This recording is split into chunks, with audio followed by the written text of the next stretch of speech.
No, no, no. One song, one moment, the whole world singing along. Then nothing. No second hit, no big tour, no headlines, just silence. You think you know what happened to these reggae artists. You don't. But my life, my heart, my own. Some walked away on purpose. Some got pushed out. Some lost everything to the music business itself. 10 more reggae voices, 10 more massive hits, 10 more stories the world forgot. This is part 2 of the rise and the fall. Stay to the end. Number 1 will break your heart. Number 10, Althea and Donna with Uptown Top Ranking. See me in my heels and ting. Them checks say we hip and ting. Picture a small studio in Kingston. 2 schoolgirls step up to the microphone, no big plan, no major label push, just 2 young voices and a rhythm that would not let go. This is rebel music wearing a smile. It feels playful on the surface, but underneath it is pure street pride. True them no know and ting. We have them go. The song came out in the late 70s. It was built on a popular rhythm from Studio One. The lyrics are simple. 2 girls talking about looking good and feeling good in their own neighborhood. Going and ting. Nah pop, no style. But here is the wild part. This song went all the way to number 1 in the UK charts. 2 teenage girls from Jamaica beat out everybody. That almost never happened for reggae back then. I strictly roots. Nah pop, no style. Here is a fun fact for you. Althea and Donna were still in school when this song blew up. They were pulled out of class to do interviews. One day, they were ordinary girls in Kingston. The next day, they were on British television. I strictly roots. See me on the road. So why did the world forget them? After that one massive hit, the group could not follow it up. No strong management, no long-term deal. The music industry moved fast, and it moved on without them. One hit, one moment, then quiet. You not call out to me. Do you see me in my pants and ting? If you are just joining us, this is part 2 of artists who reached the very top, then disappeared. Stay close. Number 9 hits even harder. Number 9, Janet Kay with Silly Games.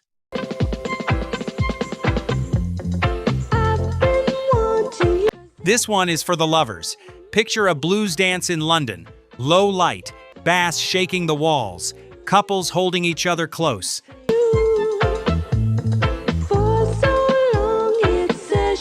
This song was the soundtrack to that feeling. It is soft. It is romantic. But it carries real weight because it became the voice of British reggae itself.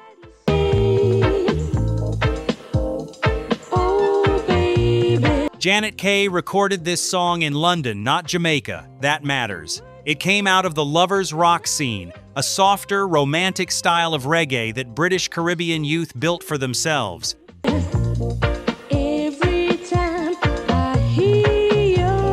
The song reached number 2 on the UK singles chart. That made Janet Kay the first British reggae artist and the first black British woman to score that high on the mainstream chart.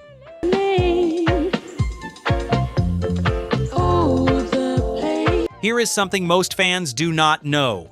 That high note near the end of the song was not planned that way from the start. It became the most talked about part of the whole record. People still try to hit that note in karaoke bars today.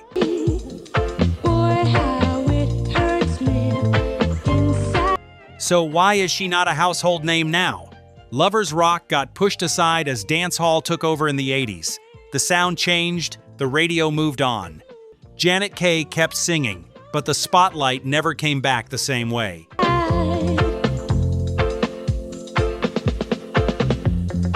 That is 2 down. 8 more rises and falls are waiting. Number 8 might be the saddest story yet. All right, C-Trends fam, let's keep it real. We're pouring our hearts into bringing you the best celebrity news and music deep dives. But check it. A massive 98% of you aren't subscribed yet. Subscribing is how you can truly support us, helping us grow and create even better content. If you're vibing with what we do, take a sec to hit that subscribe button. It's free and makes a huge difference. Plus, ring that notification bell so you never miss out. Let's flip that 98% and build this C Trends family together. Your support is everything. Every story you see here takes hours of digging, piecing together history, and bringing forgotten moments back to life. If you'd like to support that work, you can become a channel member. It's just the cost of a cup of coffee, but it helps us keep these stories alive, and for that, we're grateful. Number 8, Susan Cadogan with Hurt So Good. First you take my heart in the palm of your hand and squeeze it tight. Imagine a small studio session, almost by accident. A young Jamaican woman with a sweet, soft voice gets invited to record a cover of an old soul song. Nobody expects much. But what comes out is pure heartbreak wrapped in a gentle reggae groove. Then you take my mind and play with it. This was produced by Lee Scratch Perry, one of the most important and most unpredictable producers in reggae history. All night. You take my pride. The song was actually a cover of an American soul tune, but Perry's reggae version gave it new life. It became a massive hit in the UK in the mid-70s and helped open doors for reggae. As more than just a Jamaican sound, it was becoming part of British pop culture too. You throw it up against the wall. You take me in your Here is the fun fact. Susan Cadogan was not even planning a singing career at that point. She was almost talked into the studio. One session changed her whole life. arms, baby. You bounce me like a rubber ball. So, why did she fade out? Working with Lee Perry meant brilliance, but also chaos. His studio, the Black Ark, was legendary, but unstable. Many artists who passed through there had one huge moment and then struggled to repeat it once the partnership ended. I'm not complaining. What you doing, you see. If you are enjoying this, smash that like button. It helps more people find these forgotten stories. Now, let's keep going. Number 7 brings real heartbreak into the lyrics themselves. Number 7, Nikki Thomas with Love of the Common People.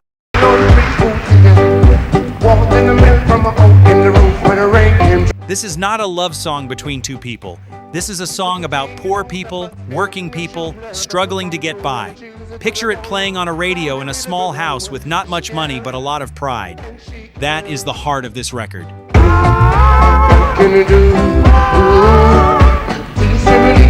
Nikki Thomas recorded this in Jamaica in the late 60s, and it became a sound system favorite almost instantly.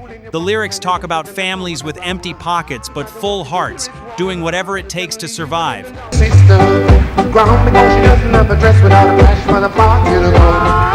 That message connected with working-class listeners in Jamaica and in the UK at the same time. The song charted well in Britain and became one of the most covered reggae songs of that era, picked up by other artists for years after.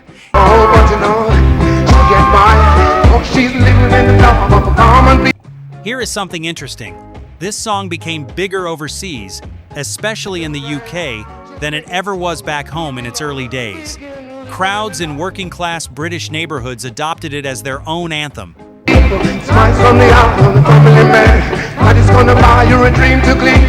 So why did Nikki Thomas not become a massive star after this? The reggae scene was shifting fast in the 70s. Studios changed hands, trends changed sound, and many artists from that exact period got lost in the shuffle as the music moved toward dub and roots. Mama's gonna love her just the mother she can, and she can. One song, one powerful message, then silence. Number 6 is about love, but it hides a heavier story underneath. Number 6, Boris Gardiner with I Wanna Wake Up With You. I wanna wake up with you. This one feels like a slow dance at the end of the night. Soft lights, two people holding each other close. It sounds simple, almost too simple, But that simplicity is exactly why it worked. I wanna be there when you open your eyes. Boris Gardner had already been a respected musician in Jamaica for years before this song, playing bass and building a name behind the scenes. I want you to be the first. But this particular song, released in the early 80s, became his biggest mainstream moment. It actually reached #1 on the UK singles chart, a huge achievement for a reggae love song at that time. Thing that I see, I wanna wake up. Here is the fun fact. Many people assumed this was a brand new artist because the song felt so fresh and romantic. In reality, Boris Gardner was already a veteran with years of session work behind him. With you, I wanna lay by. So why did this massive #1 not turn into lasting global fame? The song was almost too smooth for the roots reggae crowd and too reggae for the mainstream pop world to fully claim him. By your side, baby. He became known for this one song, while his deeper catalog stayed hidden from casual fans. Wanna feel every beat of your heart. We are halfway through. Which song has hit you hardest so far? Comment below and let us know. Now let's keep moving, because #5 brings Island Sunshine and a strange twist. #5, Pluto Shervington with Dat. Rasta Ozzy from up the hill. Decide to Picture a hot afternoon in Jamaica, someone walking past a yard, smelling food cooking on an open fire. This song captures that everyday island life. It is funny, warm, and full of local flavor. check on him grocery bill. How when him add up the things him need. Released in the mid-70s, this song became incredibly popular in Jamaica almost overnight. It mixed reggae with a playful, almost comedic storytelling style. The tune done when him safe fi buy little weed. Him hand Talking about pork and local culture in a way that made people laugh and sing along at the same time. It became one of the most requested songs on Jamaican radio that year. on him jaw, Lord. Rhythm iron just meditate. Here is the fun fact. Some listeners did not even realize at first that the song was poking fun at certain food taboos in a lighthearted way. That cheeky angle is part of why it spread so fast through word of mouth and sound systems. The time is so hard, Lord. I'm on nothing but immigrate. So why did it not turn into ongoing global fame? It was deeply tied to local Jamaican humor and culture, which made it harder to translate into international markets that did not fully understand the joke.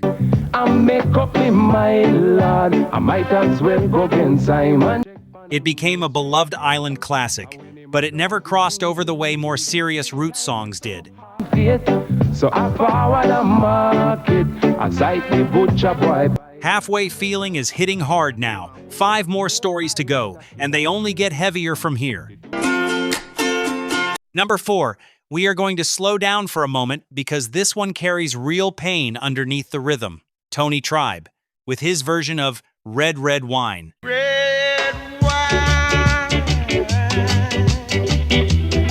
Picture someone sitting alone, glass in hand, trying to drown out a heartbreak that will not fade.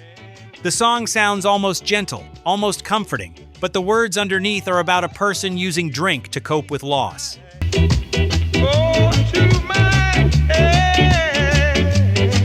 Tony Tribe recorded this reggae version in the late 60s.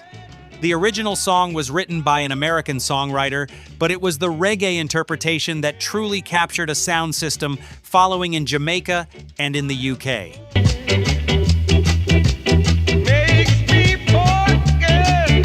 It became a strong favorite in reggae circles long before most casual listeners ever knew his name attached to it.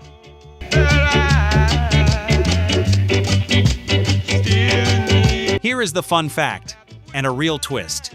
Years later, a much more famous UK reggae band recorded their own version of this same song and turned it into a massive worldwide hit. Many of their listeners had no idea the song had reggae roots that went back to Tony Tribe's earlier version.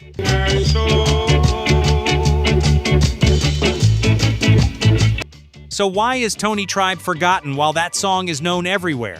This is where the story gets a little uncomfortable. Some people say that later, bigger version overshadowed the entire history of the song.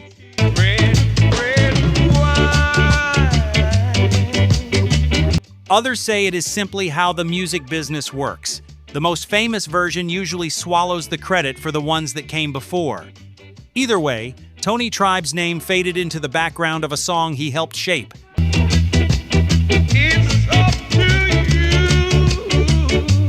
That kind of erasure happens more in music history than people realize. Number 3 is about to show you a different kind of vanishing act. Number 3, Carl Malcolm with Fatty Bum Bum.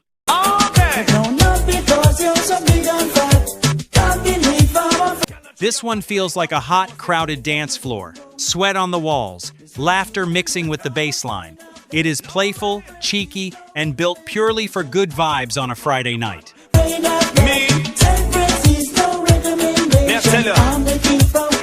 Released in the mid-70s, this song became an unexpected smash hit in the UK, climbing into the pop charts at a time when reggae crossover hits were still rare.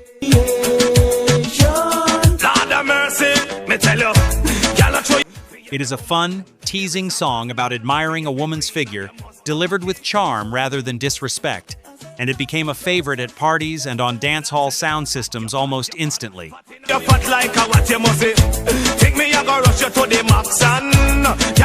Here is the fun fact. Many people who danced to this song at parties over the years never knew the artist's name. It became one of those songs everybody recognizes immediately, but almost nobody can name on the spot.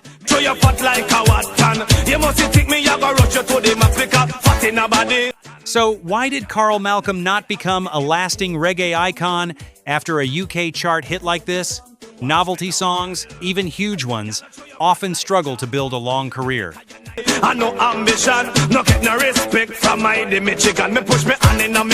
Audiences loved the song, but they did not always follow the artist afterward. The hit became bigger than the man behind it.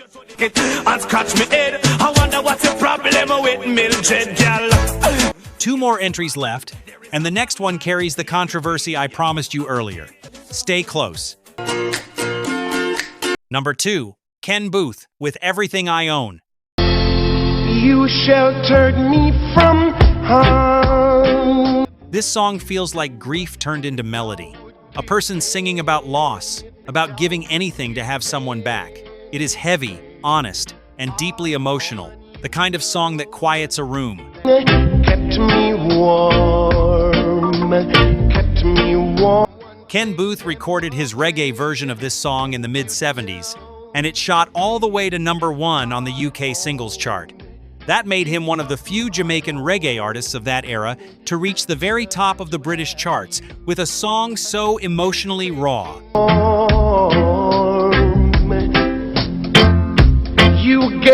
Now, here is the controversy I teased earlier in this video.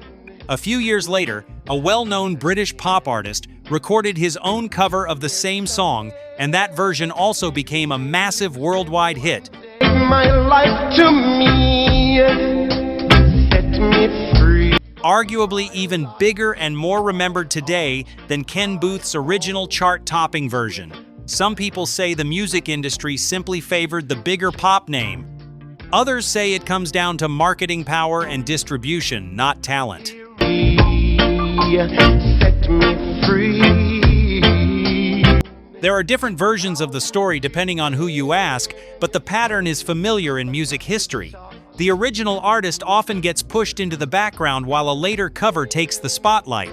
The finest tears I ever knew. What this proves is something deeper about the music business as a whole. The song stayed alive and loved by millions, but the man who first carried it to number 1 slowly became a footnote in his own success story. It's all the years I had. It boosted the song's legacy, but it cost Ken Booth a piece of his. One more story left, and it might be the most quietly heartbreaking of them all. All right, C-Trends fam, let's keep it real. We're pouring our hearts into bringing you the best celebrity news and music deep dives. But check it. A massive 98% of you aren't subscribed yet. Subscribing is how you can truly support us, helping us grow and create even better content. If you're vibing with what we do, take a sec to hit that subscribe button. It's free and makes a huge difference. Plus, ring that notification bell so you never miss out. Let's flip that 98% and build this C Trends family together. Your support is everything. Every story you see here takes hours of digging, piecing together history, and bringing forgotten moments back to life. If you'd like to support that work, you can become a channel member. It's just the cost of a cup of coffee, but it helps us keep these stories alive, and for that, we're grateful. Number 1, Dawn Penn, with You Don't Love Me, No, No, No. No, no, no.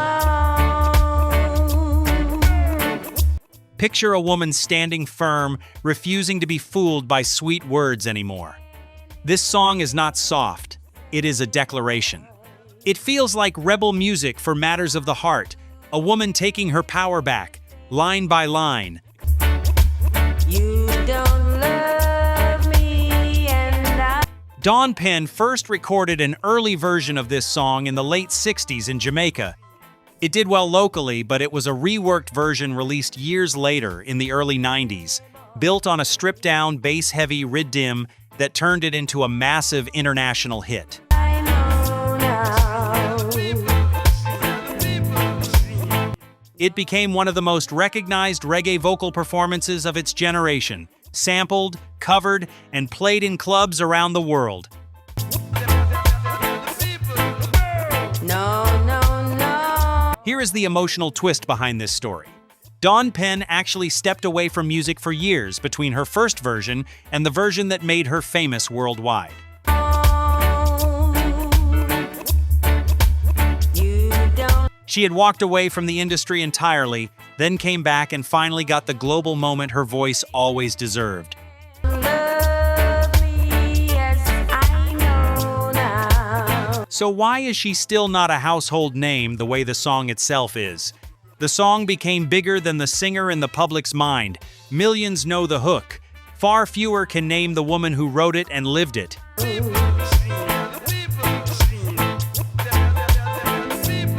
That is the quiet tragedy hiding inside a song that sounds so strong and confident on the surface. 'Cause you And that brings us to the end of this list. 10 more reggae artists, 10 more massive hits, 10 careers that rose fast and faded quiet. Some walked away on their own terms, version or a changing sound. But every single one of these songs proves something important. Reggae music holds more depth, more history, and more hidden stories than most people realize. and I've got So here is my question for you. Out of all 10 artists in this list, which one do you think deserved more recognition than they ever got? Tell me their name in the comments below. no place to go now. Thanks for watching this deep dive. If you want more honest, respectful looks into music history like this, hit subscribe, leave a like, and we will keep the roots culture alive, one hidden gem at a time.